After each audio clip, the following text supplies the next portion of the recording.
So hello my dear friends, कैसे हैं आप सभी लोग। उम्मीद करता हूँ आप सब लोग बहुत अच्छे से होंगे, आपकी पढ़ाई अच्छे से चल रही होगी। तो गाइज आज लास्ट लेक्चर हमारा इसका होने वाला है, पोएट एंड पैनकेक का। चलो इट वॉज, तो अब तक हम लोगों ने किस किस की बात हम लोग सारे मेजर कैरेक्टर्स जो है, सबसे मुख्य पात्र जितने भी हैं, मुख्य परिस्थितियां जो हैं, उन सब पर बात कर चुके हैं। लास्ट अब जब आज के लेक्चर में ज्यादातर बात होगी, वो ज्यादा बात किसकी होगी, वो ज्यादा बात साहब की खुद की होगी। अशोका मित्रन जी खुद अपने बारे में अब ज्यादा बात करेंगे। It was such a change from the usual collection of crowd players waiting to be slapped with thick layer of makeup by the office boy in the makeup department। तो ये काफी एक परिवर्तन होने वाली चीज थी, कि बहुत बड़ा परिवर्तन था कि यूजुअली सामान्यतः जो कलेक्शन होता था, जो भीड़ इकट्ठी होती थी प्लेयर्स की, जो कि इंतजार करती रहती थी कि उन्हें स्लैप किया जाए। स्लैप मतलब जो भी वो है मेकअप है वो उनके चेहरे पर लगाया जाए, थिक लेयर्स में यानी कि मोटी परतों में, ऑफ मेकअप का, बाय द ऑफिस बॉय के द्वारा, इन द मेकअप डिपार्टमेंट में। अ फ्यू मंथ्स लेटर, कुछ महीनों के बाद, the telephone lines of the big bosses of Madras burst and once again we at Gemini studios cleared a whole shooting stage to welcome another visitor. तो एक बार फिर से telephone की लाइनें जो है बड़े बड़े बॉसेस की, जो मद्रास में रहते थे, वो लाइनें यानी कि टेलीफोन बजने लगे। एंड वंस अगेन, और एक बार फिर से, वी हम लोग जो थे जेमिनी स्टूडियोज में, cleared a whole shooting stage, यानी कि शूटिंग जहां पर होती थी उस पूरे स्टेज को खाली किया हम लोगों ने, पूरे स्टेज को साफ किया हम लोगों ने। टू वेलकम, क्यों साफ किया, स्वागत करने के लिए। किसका स्वागत करने के लिए, अनदर यात्री, एक और यात्री आने वाला था भाई। पहले तो एमआरए वाले आए, उनके लिए सारी चीजें की, उसके बाद में दूसरे विजिटर भी आए एक और, उनका भी स्वागत करना था। All they said was that he was a poet from England। और उन लोगों ने हमें केवल इतना ही बताया था कि एक कवि है भैया जो इंग्लैंड का है, वो यहां पर आने वाला है। तो एक इंग्लैंड का कवि वहां पर आने वाला था, ठीक है। The only poets from England the simple Gemini staff knew or heard of were Wordsworth. तो वर्ड्सवर्थ एक कवि का नाम है ना, विलियम वर्ड्सवर्थ या फिर टेनिसन। तो सामान्यतः इंग्लैंड के कवियों के बारे में अगर हमने सुना था तो हमने केवल और केवल या तो वर्ड्सवर्थ के बारे में सुना था या फिर टेनिसन के बारे में सुना था। द मोर लिटरेट, और ज्यादा पढ़े लिखे जो थे, वंस ऐसे लोग जो ज्यादा पढ़े लिखे थे, new of Keats, John Keats के बारे में जानते थे, पीबी शैली के बारे में जानते थे, बायरन के बारे में जानते थे। ज्यादा पढ़े लिखे यानी कि ज्यादा अंग्रेजी का साहित्य पढ़ने वाले इन लोगों के बारे में भी जानते थे। And one or two might have faintly come to know of someone by the name Eliot। और शायद कोई इक्का दुक्का ही ऐसा होगा, फेंटली मतलब ना के बराबर एक संभावना बनती है कि कम टू नो, के वो जान पाए होंगे किसी व्यक्ति को जिसका नाम था एलियट, ठीक है। तो एलियट भी कौन था, ये भी एक कवि है, महान कवि है, प्रसिद्ध कवि है। Who was the poet visiting the Gemini studios now. तो अब प्रश्न ये था कि भाई इतने सारे कवियों को तो हम जानते हैं, इनमें से जेमिनी स्टूडियो कौन आने वाला था विजिट करने के लिए। He is not a poet, he is an editor. तभी हमें कहा गया कि वह एक कवि नहीं है, वह एक संपादक है। वह तो कौन है, एक एडिटर है। That's why the boss is giving him a big reception. इसीलिए हमारे जेमिनी स्टूडियो के बॉस जो थे, नाम बताओ भैया कौन है बॉस, बताइए। जेमिनी स्टूडियो के बॉस का नाम क्या है, कौन है ये बॉस, क्या नाम है इनका, कौन है जेमिनी स्टूडियो के बॉस। वो एक बड़ा स्वागत का कार्यक्रम कर रहे थे इनके लिए। अच्छा नाम ही आ गया क्या, S Vasan was also the editor of the popular Tamil weekly Anand Vikatan.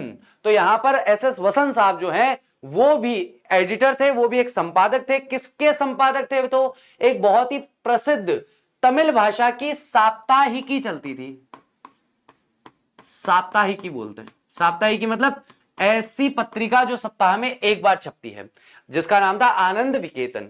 He wasn't the editor of any of the known names of British publications. और वह किसी भी ऐसे एडिटर को नहीं जानते थे जो जाने माने नाम थे ब्रिटिश पब्लिकेशन के। ब्रिटिश पब्लिकेशन यानी वही इंग्लैंड से जो आने वाले थे। इन मद्रास में, दैट इज वो थे those unknown at the Gemini studio. तो ऐसा कोई लोग आने वाले थे, इसका मतलब जो जेमिनी स्टूडियो वाले उनको नहीं जानते थे भैया कौन आने वाला है, कोई भी आने वाला है ना। हमारे घर में भी अक्सर होता है ना, कोई पापा के या मम्मी के दूर के रिश्तेदार, अब आप उनसे पूछ लो बेटा आज घर पूरा साफ सुथरा रखना, कोई अपने पड़ोसी वो रिश्तेदार आने वाले हैं, कौन है रिश्तेदार, तो उनका भी यही होता तो छोड़ ना कौन है ये भारत है, यहाँ पर इतने दूर दूर के रिश्ते निभाए जाते हैं कि कोई भी आ सकता है। तो वही स्थिति जेमिनी स्टूडियो वाले की है कि भैया कोई आ रहा है बस, ठीक है, और हमारे को उसका बहुत बढ़िया तरीके से काम संभालना है। Since the top man of the Hindu were taking the initiative, the surmise was that the poet was the editor of a daily. और जहां तक कि टॉप मैन यानी कि उच्च आदमी जो थे, उच्च तबके के या उच्च पदस्थ आदमी जो थे द हिंदू न्यूज़पेपर के, वो लोग एक इनिशिएटिव ले रहे थे, एक पहल कर रहे थे अपनी तरफ से कि वो सरमाइज कर रहे थे, अंदाजा लगाने की कोशिश कर रहे थे, was the poet was editor of a daily, कि क्या यार ये जो आ रहा है, ये जो व्यक्ति आ रहा है, ये डेली का एडिटर है या किसका है। डेली मतलब ऐसा समाचार पत्र जो प्रतिदिन छपता हो। साप्ताहिकी का मतलब क्या होता है, जो सप्ताह में एक बार, और डेली का मतलब है जो प्रतिदिन छपता हो, ठीक है। But not from the Manchester guardian, लेकिन ये मैनचेस्टर गार्डियन से नहीं था, या ये भी एक समाचार पत्र का नाम है, the Manchester guardian. The London times ये भी समाचार पत्र का नाम है। That was all that even the most well informed among us new, और इतना ही था जितना कि हमारे बीच में ऐसा व्यक्ति जो सबसे ज्यादा पढ़ा लिखा था, इस मुद्दे पर सबसे ज्यादा जानकारी जिस व्यक्ति को थी उसको भी इतना ही पता था। कुल मिलाकर के इन सारी पंक्तियों का आप अर्थ निकालोगे तो यही निकलेगा, पता ही नहीं है कौन आ रहा है कोई तो आ रहा है जिसका स्वागत करना है, रिसेप्शन देना है, कोई पूछ ले कौन आ रहा है, तो क्या पता कौन आ रहा है। बोले भाई लंदन टाइम्स का आ रहा है क्या संपादक, बोले वो तो नहीं आ रहा। बोले मैनचेस्टर वाले न्यूज़पेपर का आ रहा है क्या, नहीं वो भी नहीं आ रहा। अरे तो कौन आ रहा है, तो पता नहीं कौन आ रहा है, कोई तो आ रहा है, बस अभी देखेंगे कौन आ रहा है। एट लास्ट, अंततः अराउंड 4 in the afternoon, दोपहर की 4 बजे, द पोएट और द एडिटर, वो जो कवि था या एडिटर था, अराइव्ड, वो वहां आ पहुंचा। He was a tall man, एक लंबा सा व्यक्ति था, वेरी इंग्लिश, बहुत ज्यादा अंग्रेज, वेरी सीरियस, बहुत गंभीर, and of course very unknown to all of us और निसंदेह हम सभी के लिए बहुत ज्यादा अनजान व्यक्ति मतलब बहुत लंबा था, गोरा सा था, सुंदर सा था, और उतना ही ज्यादा अनजान था, हमें पता ही नहीं है कौन है ये, ठीक है। ऑल बैटलिंग यानी कि लड़खड़ाते हुए आगे बढ़ता है with half a dozen pedestal fan on the shooting stage, और आधा दर्जन यानी 5-6 के करीब पेडिस्टल फैंस थे। पेडिस्टल फैन उन्हें कहा जाता है, देखो ऐसे पंखे होते हैं जो ऐसा ये नीचे इसके कटोरी टाइप की, मतलब वो प्लेट टाइप की होती है जिसपे इसको टिकाया जाता है, और यहाँ पर ये पंखा होता है। पुराने जमाने में शायद 4 पंखुड़ियां होती थी। ऐसे जो फैंस होते हैं, ऐसे जो पंखे होते हैं, उसको पेडिस्टल फैन कहा जाता है, ठीक है। तो पेडिस्टल फैन जो है उनके बीच में से गुजरता हुआ वह शूटिंग स्टेज तक पहुंचा। The boss read out long speech. अब जो हमारे बॉस हैं एसएस वसंत साहब, उन्होंने उसके स्वागत में लंबा चौड़ा भाषण दिया। अब देखना वो भाषण में क्या कहते हैं। It was obvious that he too knew precise little about the poet और द एडिटर। और उनका भाषण सुन के ये बात समझ में आ गई, स्पष्ट हो गई कि एसएस वसंत साहब जो हैं वो भी बहुत ही प्रिसाइज, बहुत ही पिन पॉइंटेड, बहुत ही लिमिटेड जानकारी रखते थे इस कवि के या संपादक के बारे में।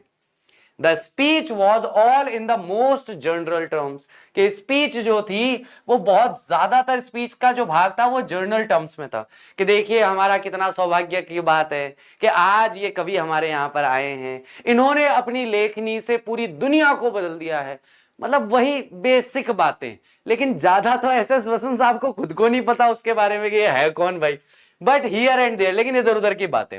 इट वॉज पेपर्ड, और मतलब केवल मसाला लगाने की बात है शब्दों को, कि विथ वर्ड्स वो शब्दों के साथ केवल मसाला लगा रहे थे।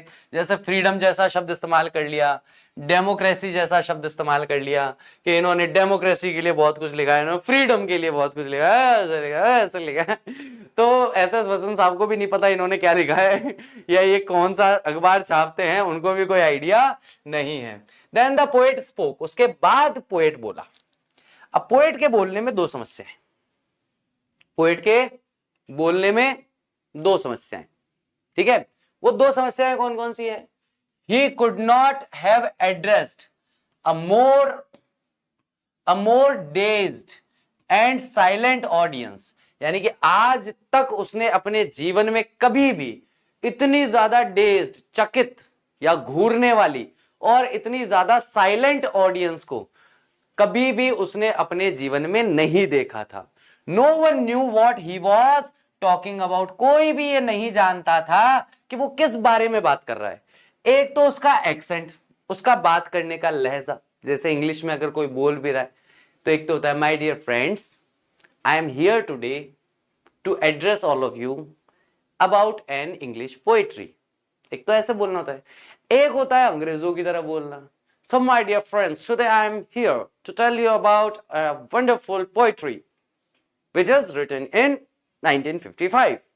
अब एक तो वैसे अंग्रेजी समझ में नहीं आवे, अब उसके बाद में भाई के बोलने का तरीका ऐसा, बोलने का लहजा ऐसा कि समझ में आने की कोशिश कर भी रहा हो आदमी तो क्या होगा, defeated any attempt to understand, यानी कि हमने जो भी प्रयास किया भाई की बात को सुनने का, समझने का, उसने हमारे सभी प्रयासों को हरा दिया। हमारे सारे प्रयास असफल हो गए, हमारे सारे प्रयास हार गए कि भैया हम भाई साहब की बात समझ पाए। What he was saying, कि वे क्या कह रहे थे। The whole thing lasted about an hour, और ये सारी की सारी चीजें लगभग 1 घंटे तक रही। लास्टेड का मतलब होता है कितने समय तक रहा, ठीक है, तो 1 घंटे तक ये सारी की सारी चीजें रही। देन द पोएट लेफ्ट, उसके बाद कवि साहब चले गए, एंड वी ऑल डिस्पर्स्ड, और हम सब इधर तितर बितर हो गए, इन अटर बफरमेंट, बहुत ज्यादा किंग कर्तव्य विमूढ़ता कहते हैं, बहुत ज्यादा मतलब कंफ्यूजन की स्थिति में कि यार ये हुआ क्या, कोई आने वाला है। सुन करके हम लोगों ने पूरा स्टेज साफ किया, सारी व्यवस्था करी, वो आया, उसको देखा, समझ में ही नहीं आया ये है कौन। चलो कोई बात नहीं, एस.एस. वसंत साहब ने उसके स्वागत में भाषण दिया, तब भी समझ में नहीं आया ये कौन है क्या है। फिर उसने खुद ने भाषण दिया, तो एक तो उसकी अंग्रेजी, पक्की वाली अंग्रेजी, अपने जैसी कच्ची अंग्रेजी नहीं, अंग्रेजों वाली अंग्रेजी, ऊपर से उसका बोलने का तरीका ऐसा, उसका बोलने का लहजा ऐसा कि आप प्रयास भी करो उसकी किसी बात को समझ में ही नहीं आ रहा बोल क्या रहा है, एक शब्द कान तक नहीं पड़ रहा कि समझ में आए तो आवे बोल क्या रहा है। तो दोनों ही चीजें असफल रही, हमारा सारा प्रयास असफल रहा। और फिर 1 घंटे तक ये कार्यक्रम चला, 1 घंटे में कार्यक्रम खत्म हो गया, सब तितर बितर हो गए और सारे लोग एक कंफ्यूजन में थे, ये हुआ क्या ठीक है, ये हुआ क्या, वॉट आर वी डूइंग, हम क्या कर रहे हैं, what is an English poet doing in a film studio which makes Tamil films for the simplest short of people. और एक अंग्रेज कवि क्या कर रहा है एक फिल्म स्टूडियो में, जहां पर हम लोग तमिल फिल्में बनाते हैं, वो भी सर्वाधिक सरल और साधारण लोगों के लिए, या सरल तरीके के जो लोग होते हैं उनके लिए हम यहां पे फिल्में बनाते हैं। People whose lives least afforded them the possibility of cultivating taste of for English poetry. तो ऐसे लोगों का जीवन जो बहुत ही कम, उन्हें लीस्ट का मतलब होता है कम से कम, बहुत ही कम उन्हें ऐसा अवसर देता है, उपलब्धि देता है कि भाई कोई ऐसी संभावना बने कि उनके मन में विकसित किया जा सके। क्या विकसित किया जा सके, तो यहां पर विकसित किया जा सके अंग्रेजी कविता के लिए एक टेस्ट। देखो एक छोटी सी बात है भाई, मैं अगर तुम्हें कहूं कि भाई कविता पढ़नी चाहिए, जीवन में बड़ा आनंद मिलता है कविता पढ़ने से, और अगर मैं आपको कहूं अंग्रेजी की कविता पढ़ो, तो आप कहोगे कि सर सबसे पहले तो हम हिंदी की कविता पढ़ के खुश हैं, अगर हमें आनंद लेना होगा तो हम हिंदी की कविता से ले लेंगे। तो तमिल वालों के लिए भी सिचुएशन है कि भाई एक कवि आया है कि भाई अंग्रेजी भाषा में जो कविताएं लिखी जाती है उसमें लोगों की रुचि बढ़े, तो नहीं बढ़ेगी भाई, क्योंकि आदमी क्या है, जिस भाषा में साहित्य पढ़ता है वो उसी भाषा में साहित्य पढ़ता है जिस भाषा में वो सहज होता है। तो सबसे पहली तो हमारी होती है लोक भाषा, जिसमें हम लोग साहित्य पढ़ना पसंद करते हैं। जैसे मैं राजस्थान से हूं, तो मैं राजस्थानी भाषा के जो कवि हैं उनको पढ़ना पसंद करूंगा, उनकी कृतियां पढ़ना पसंद करूंगा। ज्यादा आगे बढ़ूंगा तो हिंदी तक चला जाऊंगा, और ज्यादा कोई मेरी मजबूरी होगी कि मुझे एमए का पेपर वापस देना है, तब जाकर मैं टी.एस. एलियट और इन सबको तब पढ़ूंगा, नहीं तो मेरा कोई इच्छा नहीं होती इनको पढ़ने की, ठीक है। और मैं मेरी पर्सनल बात करूं तो मुझे अच्छा लगता है कालिदास को पढ़ना, मुझे अच्छा लगता है बाण भट्ट को पढ़ना, मुझे अच्छा लगता है इन सबको, ये संस्कृत वाले जो कवि हैं उनको पढ़ना बड़ा अच्छा लगता है, वो बड़ा अच्छा लिखते हैं, ठीक है। तो them possibility of cultivating taste for English poetry. तो भाई कैसे ऐसा हो सकता है कि ऐसे लोग जो बहुत सरल साधारण जीवन जीते हैं वो अंग्रेजी भाषा में बहुत ज्यादा रुचि लें। The poet looked pretty baffled too, और यहां पर जो पोएट था वो भी बहुत ज्यादा कंफ्यूज दिखाई दे रहा था। For he too must have felt sheer incongruity of his talk about the thrills and travels of an English poet, क्योंकि उसने भी शायद तक ऐसा महसूस कर लिया था कि ये पूरी तरीके से बेतुकापन था कि भाई वो किस बारे में बात कर रहा है, किस तरह से वो उत्तेजना के बारे में बात कर रहा है, क्या कष्ट की बात कर रहा है, एक अंग्रेजी पोएट के बारे में लोगों को समझ में नहीं आ रहा है। राइट और रॉन्ग? लोगों को समझ में आ ही नहीं रहा है कि यार ये कवि कहना क्या चाह रहा है, कहां ये उत्तेजना की बात कर रहा है, कहां ये कष्ट की बात कर रहा है एक अंग्रेजी कवि के। His visit remained an unexplained mystery, और उसकी ये जो यात्रा थी वह हमेशा के लिए अवर्णनीय रहस्य बना रहा, ऐसा रहस्य बना रहा जो कभी किसी के समझ में आया ही नहीं किसी के समझ में कि भाई कौन व्यक्ति था, क्यों आया था, क्या बकवास करके चला गया, किसी को कोई आइडिया है ही नहीं। The great prose writers of the world may not admitted, तो बड़े बड़े जो गद्य लेखक हैं, जो गद्य लिखते हैं, कहानियां लिखते हैं, निबंध लिखते हैं, उपन्यास लिखते हैं, ये सारी चीजें लिखने वाले जो हैं संसार के जो लोग हैं वो शायद इसे स्वीकार नहीं करें। But my conviction grows stronger day after day, लेकिन मेरा जो कन्विक्शन था, मेरा जो विचार था, वो दिन ब दिन ताकतवर होता चला गया।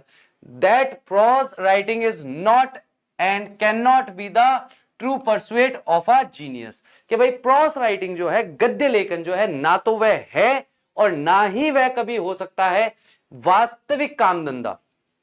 किसके लिए? वास्तविक कामधंधा किसके लिए हो सकता है? एक जीनियस के लिए, यानी एक प्रतिभावान व्यक्ति जो है उसकी प्रतिभा को तभी माना जाएगा जब वो कविता लिखेगा।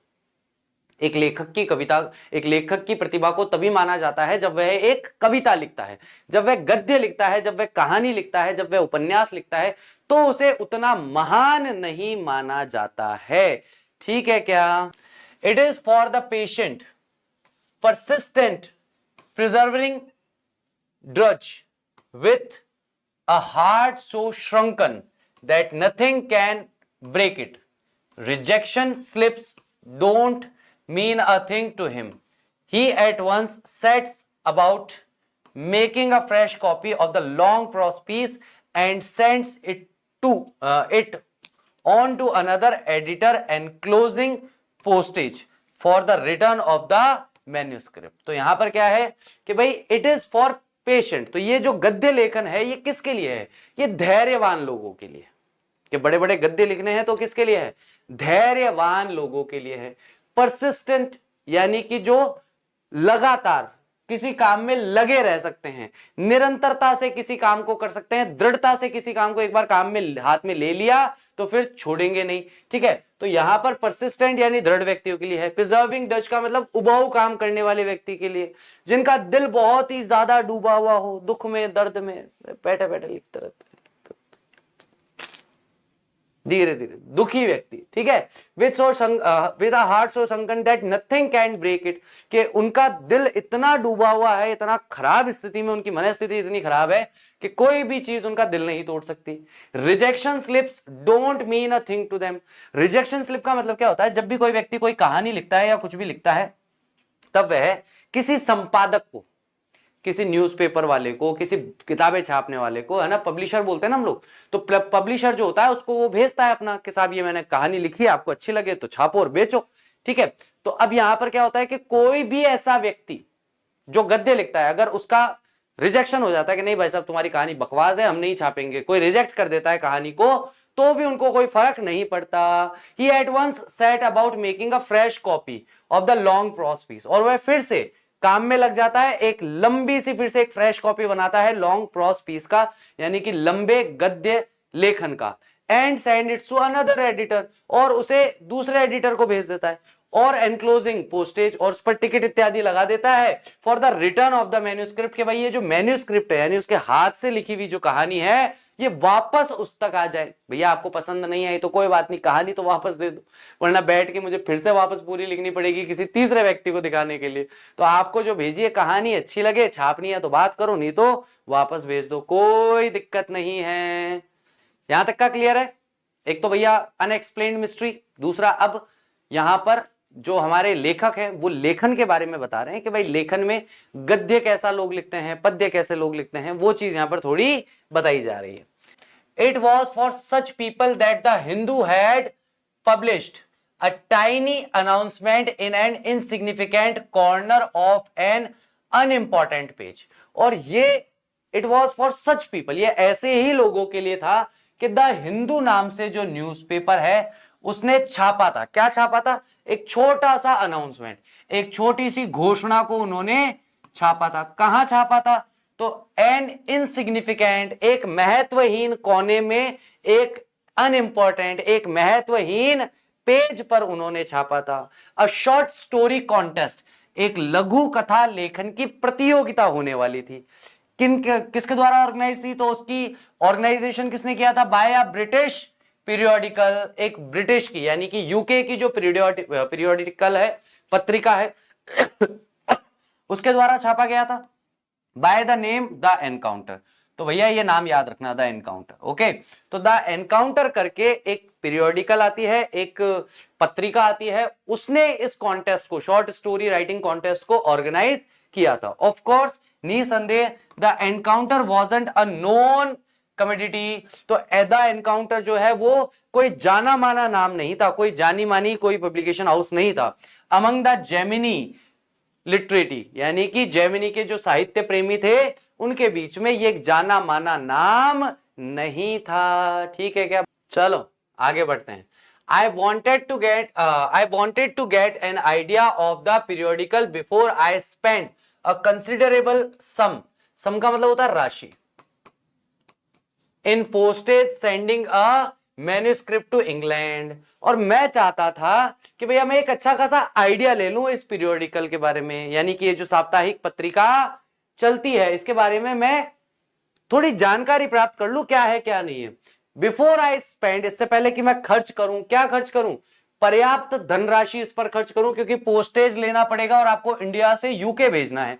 Sending a manuscript to UK, यानी मैंने जो लघु कथा लिखी है उसको मैं यूके भेजूं। ठीक है। इन दोज डेज, उन दिनों में, the British Council library had an entrance with no long winded sign boards. तो उन दिनों के अंदर ब्रिटिश काउंसिल की जो लाइब्रेरी थी उसके अंदर एक एंट्रेंस था, यानी कि एक प्रवेश था। वहां पर प्रवेश करने की आज्ञा थी, आप वहां प्रवेश कर सकते थे with no long winded sign board, जहां बड़े बड़े नामों के तखत नहीं लगे होते थे। And notices to make you feel you are sneaking into a forbidden area. ना ही वहां पर कोई ऐसे नोटिस लगे हुए होते थे जिसकी वजह से आपको ऐसा महसूस हो कि आप चोरी छुपे घुस रहे हो एक ऐसे इलाके में, एक ऐसे क्षेत्र में जहां जाना मना किया गया है। तो भैया मना किया गया है किसी क्षेत्र में जाने के लिए, वहां पर भी आप जाकर घुस रहे हो, आपको ऐसा महसूस नहीं होगा। And there were copies of the Encounter lying in various degrees of freshness almost untouched by readers. और वहां पर जाकर मैंने देखा कि कई प्रतियां, कई कॉपीज पड़ी है एनकाउंटर की, जो कि पड़ी हुई है lying about in various degrees, अलग अलग स्तर की जगह पर रखी हुई है। ऑफ फ्रेशनेस, जो बिल्कुल तरोताजा है। ऑलमोस्ट अनटच्ड, लगभग ऐसी है कि उन्हें किसी ने छुआ तक नहीं है। बाय रीडर्स, पाठकों के द्वारा, यानी पाठक उसमें कोई विशेष रुचि भी नहीं ले रहे थे कि यार इसके बारे में पढ़ना है, इसके बारे में जानना है, ऐसा कुछ भी नहीं था। इस तरह की कोई रुचि लेने का प्रयास नहीं किया जा रहा था। When I read the editor's name, जब मैंने वहां पर संपादक का नाम पढ़ा, I heard a bell ringing in my sunken heart, तब मैंने देखा कि एक बैल बज रही है मेरे डूबते हुए, मेरे बैठे हुए दिल के अंदर। It was the poet who had visited the Gemini studio। तो जब मैंने एडिटर का नाम पढ़ा तब मेरे दिमाग में अ बेल रिंगिंग, मुझे याद आया कि भैया ये वही कवि है जो हमारे जेमिनी स्टूडियो के अंदर आया था। I felt like I had found a long lost brother, और मैंने ऐसा महसूस किया जैसे कोई परसों पुराना खोया हुआ भाई मुझे मिल गया हो। I sang, मैंने गाना गाया। As I sealed the envelope, जब मैं एनवेलप बंद कर रहा था, लिफाफा बंद कर रहा था। wrote out his address, मैंने उसका पता उस पर लिखा लिफाफे पर. I felt that he too would be singing the same song, और मुझे लगा कि वो भी जब ये लिफाफा खोलेगा तो यही गाना गा रहा होगा.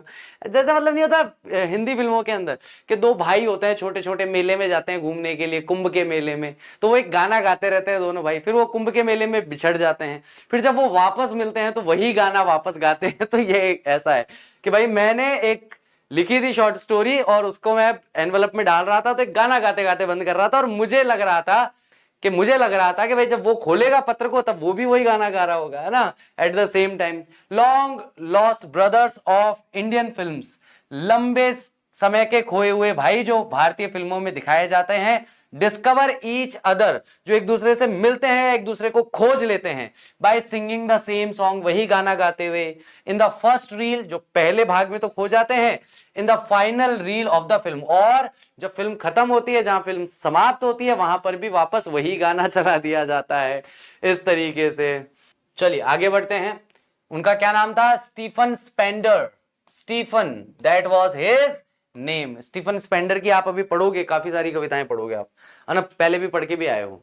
एंड ईयर्स लेटर, और काफी सालों के बाद, when I was out of Gemini studios, जब मैं जेमिनी स्टूडियो छोड़ चुका था, आई हैड मच टाइम, मेरे पास बहुत समय था, बट नॉट मच मनी, लेकिन मेरे पास ज्यादा पैसा नहीं था. मेरे पास समय तो बहुत था लेकिन मेरे पास ज्यादा पैसा नहीं था. Nothing at a reduced price, sorry, anything at a reduced price attracted my attention. कोई भी ऐसी चीज जो कम कीमत पर बिक्री होती थी या जिसकी कीमत कम हो जाती थी, वह मेरा ध्यान आकर्षित करती थी. ऑन द फुटपाथ, जो सड़क के किनारे मिलती थी. In front of the Madras Mount Road post office, जो Madras Mount Road post office के बाहर जो फुटपाथ है, वहां पर किताबें, सस्ती किताबें मिलती थी.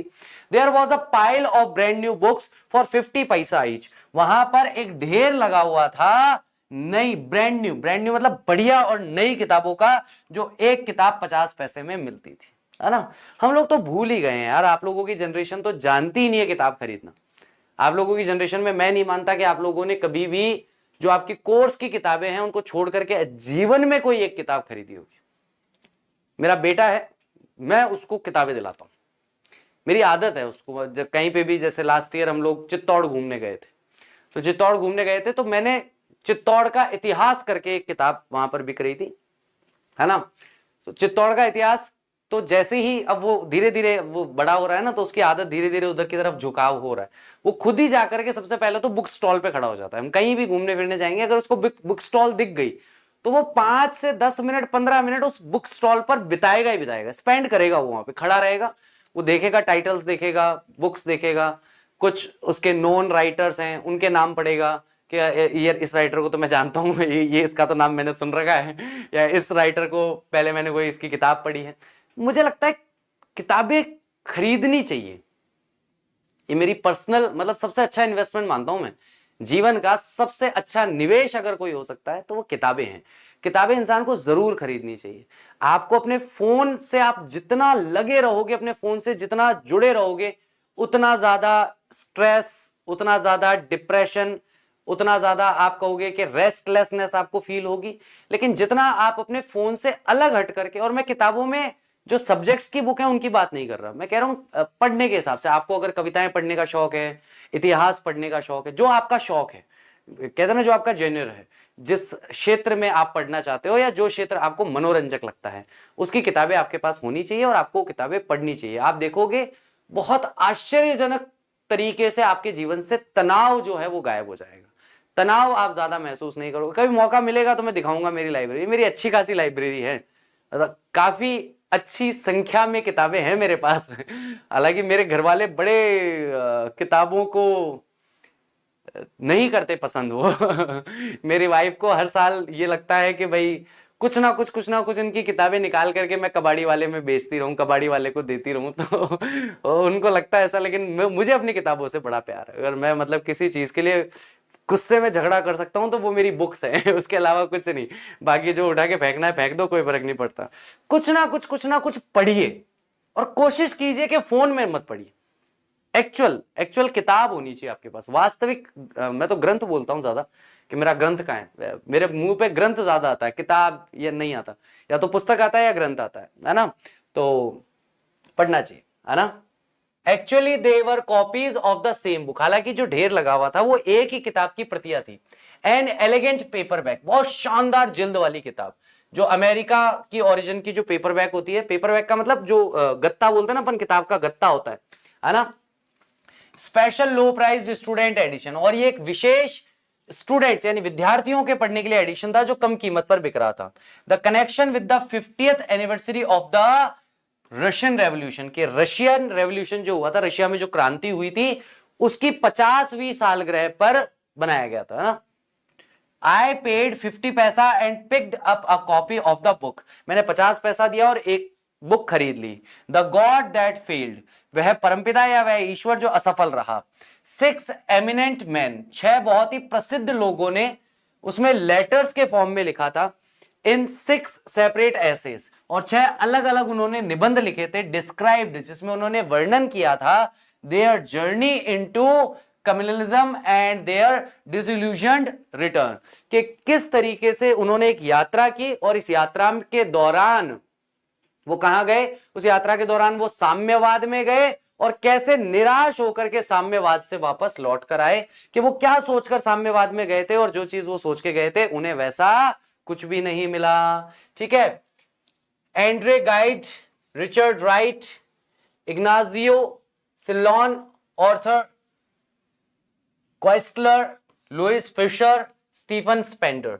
Stephen Spender, suddenly the book assumed tremendous significance, और जैसे ही मैंने नाम पढ़ा, स्टीफन स्पेंडर ने भी इसमें एक निबंध लिखा है, अचानक से वो किताब जो है वो जबरदस्त महत्वपूर्ण किताब मुझे लगने लगी, क्योंकि उसमें स्टीफन स्पेंडर का भी ऐसे था। The poet who had visited Gemini studios, वह व्यक्ति जो जेमिनी स्टूडियो पे विजिट करने आया था। इन अ मोमेंट, एक क्षण में, I felt a dark chamber of my mind lit up, अचानक से मुझे ऐसा महसूस हुआ कि जो मेरे दिमाग का एक अंधेरा कोना था वो अचानक से जल उठा।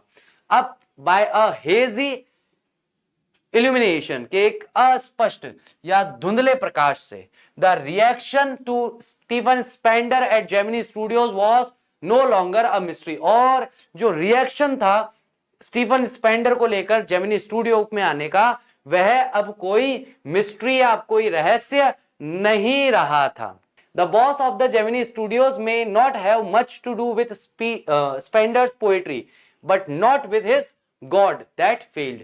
बॉस जो है जेमिनी स्टूडियो के, हो सकता है कि शायद उनका कोई ज्यादा लेना देना ना हो स्टीफन स्पेंडर की पोएट्री से, but not with his God that failed, लेकिन उसके साथ नहीं है जो उनका ईश्वर, जो उनका परमपिता असफल रहा। ठीक है, तो यहां पर क्या है कि जैसे कि कम्युनिस्ट लोगों के बारे में बात बताई जाती है कि बड़े गॉडलेस लोग होते हैं, भगवान को नहीं मानते, ईश्वरीय न्याय में उनकी आस्था नहीं होती है, ऐसे लोग होते हैं कि अपने पिता को या अपने बच्चों को भी मार दे, तो बड़े संवेदनहीन होते हैं कि भाई उनमें कोई संवेदना नहीं होती, तो उस तरीके से कहा गया द गॉड दैट फेल्ड, है ना।